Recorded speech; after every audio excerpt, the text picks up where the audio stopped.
இந்த இடத்துல சனி திசை செவ்வாய் புக்தி சஷ்டாஷ்டகமாக இருக்கிறது.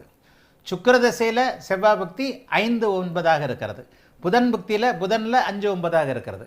சனி திசை செவ்வாய் புக்தியில் மட்டும்தான் சஷ்டாஷ்டக அமைப்புகளில் மட்டும்தான் இந்த லக்னத்திற்கு 8ஆகவும் தசாநாதனுக்கு 8ஆகவும் அல்லது 6ஆகவும் இருக்கக்கூடிய செவ்வாய் கடுமையான தரையாக இருக்கக்கூடிய சாவடிக்கக்கூடிய வேலைகளை செய்வார்.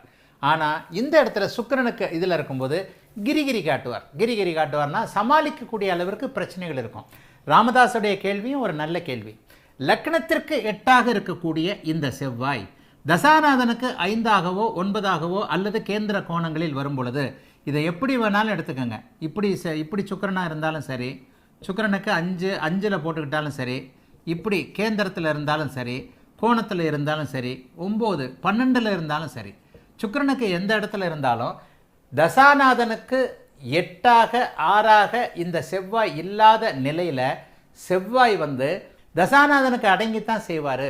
இந்த இடத்துல செவ்வாய் புக்தி மட்டும் சமாளித்து கொள்ளக்கூடிய அளவிற்கு செவ்வாயால் பிரச்சனை, வம்பு, வழக்கு, அசிங்கம், கேவலம், விபத்து, கடன், நோய், எதிரி 8ஆம் இடத்துடைய அத்தனை பலன்களும் சுக்கிர புக்தியில் சமாளித்து கொள்ளக்கூடிய அளவிற்கு இருக்கும்.